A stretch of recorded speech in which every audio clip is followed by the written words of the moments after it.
Hey, what's up guys? Here it's Alex from LaSalle Auto. I just want to take a few minutes to show you what I found on this 2011 Jeep Grand Cherokee.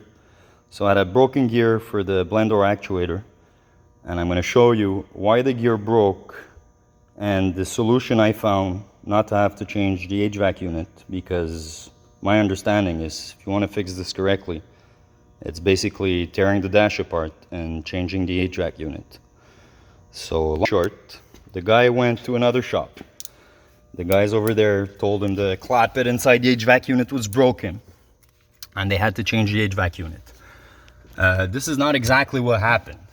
When the car came here, I removed both blend door actuator, because this car has dual zone climate control. So you have two actuators, one on each side of the dash.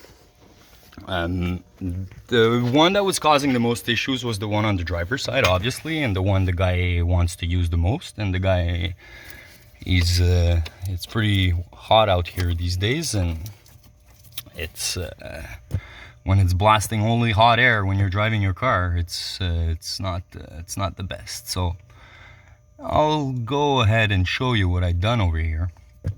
So basically, when the car came, I took everything apart. I went at the blend door actuators, removed both blend door actuators. The one on the driver's side had already been replaced, the actuator. They were replaced with these Dorman's 604045 actuators. He had two of them. One obviously was already, somebody played around with it. He tried to open it. He broke the tabs. The connector wasn't holding anymore. It was obviously... let's just say not the best job around. And this little gear that you could buy separately than the blend door actuator, Dorman part number 926133, had the little teeth were broken off of it. Right here you see it should have some teeth, and the teeth are broken off. I have a new one here that I didn't get to install because I replaced only one of the two. So this is what the gear should look like. So long story short, when the actuator is removed, you have this gear here mounted to the actuator. Here, I'll show you. I have the old actuator over here. So you have this gear is mounted to the actuator like this. When the actuator gets a signal, it rotates like this or like this, rotates the gear. The gear drives another gear that's mounted onto the clapet, and this is what allows the blend door to move and to go from hot to cold and cold to hot. So what happens in these Cherokees, or I'm guessing a lot of Chrysler product that have a similar HVAC unit to this, so we could pretty much say all of the Chrysler lineup, the clapet inside the blend door, the actual trap that moves, that opens and closes to let either the heat, this is the heater core, or the cold, which is on the evaporator side. So it will redirect the air either to hot or cold. Either it passes through the heater core, or passes to the AC evap and cools down or heats up the inside of the car. So what happens, the clapet, when it moves around, there's a rubber seal around the clapet. And when the clapet would go to full hot, it would jam. My understanding is the rubber around the clapet melted. And when it gets to the hot position, all that melted rubber jams together, and then the actuator is not strong enough to be able to release the door and pull it back the other way, and then the gear breaks, because everything is made of plastic over here. Actuator's plastic, gear's plastic, everything's plastic. The clapet inside the dash is plastic. So when there's some resistance, this gear either breaks or the shaft driving the clapet breaks, something breaks. And this is exactly what happened on this car. The clapet went to hot and it got jammed in the hot position. So you could actuate it as much as you want. Play with the switch, toggle with the scanner. You'll never get it to go to cold. You put a new actuator, new gear, you start everything up, same problem. If you don't unjam the clappet, you won't be able to get cold air. Also, once you get the clappet unjammed, because it wasn't that hard to unjam. I just wiggled the gear a bit, played it with my hand, and I was able to move it from hot to cold, cold to hot. So what happened? First of all, I freed it up, put everything back, turned the car on, try to toggle the switch, cold to hot, hot to cold, and guess what happened? The clappet jammed. And I done that at least 2-3 times before I figured out how I was going to solve the issue without opening the dash and replacing the HVAC unit. So there you go. I'll show you what I done. I mean,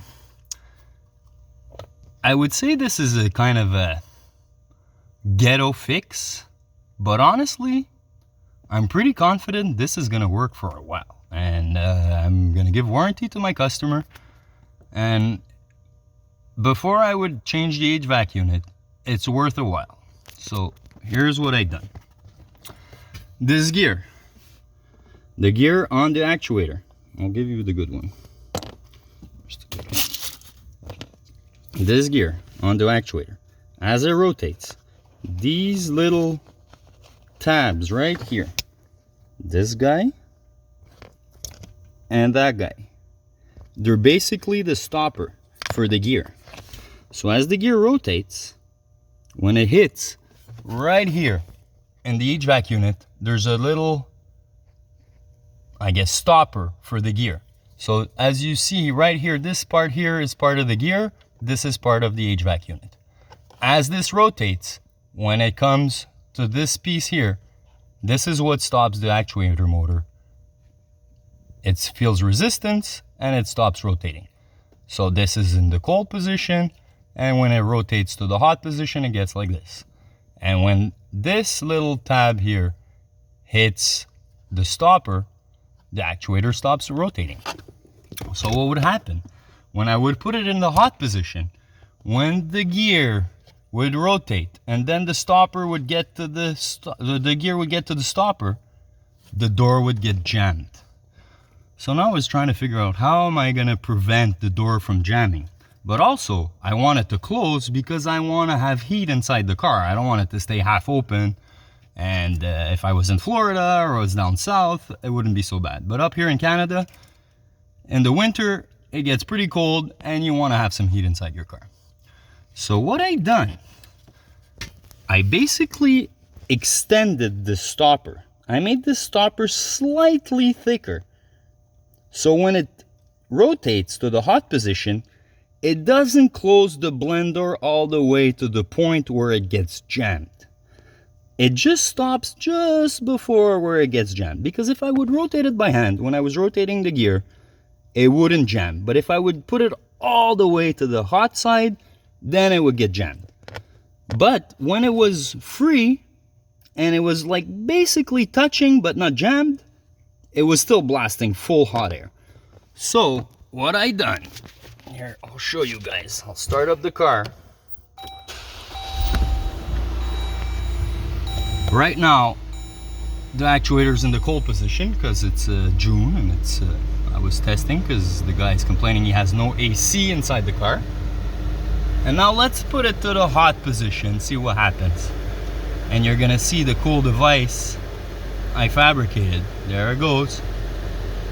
So here, I drilled a little tiny hole, 1/8 or something, inside the gear, and then I put a tiny little metal screw inside the gear. And the head of the screw, I'd say it's maybe sticking out 2 or 3 millimeters. So it just prevents the gear from going all the way to the stopper and jamming the blend door and that rubber seal that melted inside the HVAC unit. So now you could see the little screw I installed here. There, I'll just move the actuator just a notch, just so you could see the gear. There you go. So look, I screwed this beautiful Phillips screw in the gear try to show you a bit better. Right here, right at the edge of the gear for the actuator. So when it comes, it actually stops the gear from going so far that the blend door gets jammed. And now if I put it to cold, it goes to cold, and when I put it back to hot, it gets back in the hot position and it doesn't jam anymore. And believe me guys, it's blasting heat inside this car. So these little 2-3 millimeters on the gear solved changing the whole HVAC unit. I know it's a little, you know, honestly, I usually do good jobs in my garage. It's not my type of job to do a fixer-upper like this. But I thought that for this job, the money's involved, the time involved, I thought this was a great solution. And honestly, both sides are blasting hot air, cold air, whenever you put the switch up and down, and it's working pretty well. And I think for a quick fix, it took me a few hours to figure this out. Honestly, I must have been at this 4 or 5 hours today just to try to find a solution. But I think it's worth it not to have to take the dash apart, change the HVAC unit. You know, you're talking about at least a $1,500 job to do something like that. So yeah, I think it was a great solution.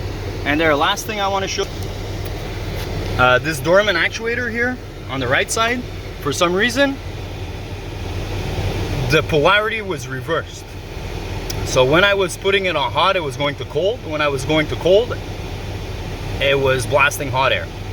So it was basically reversed. And I thought at first it was a problem with the wiring or bad calibration or something like that, but no. In the end, I ended up splicing the wires, putting the light blue to the dark blue, the dark blue to the light blue to change the polarity. So right now, I'm toggling the actuator to cold. It goes to cold. I toggle it to hot. It goes to hot. Everything's working out of the charm. Customer's happy. Mechanic's happy. Everybody's happy. There you go. You can see the gear go up now, rotating, going to the hot side, and now coming back to the cold side. Because don't forget, these clappets, they're opposite. So when the gear is away, or let's say towards the front of the car, the driver side has to be towards the inside of the car to have the same heat or cold or whatever, to have the same temperature coming out of the vents. Both clappets work in opposition. So if one is pointing towards the front of the car, the other one has to be pointing to the back of the car. So both sides of the car are shooting the same air, or the same temperature of air.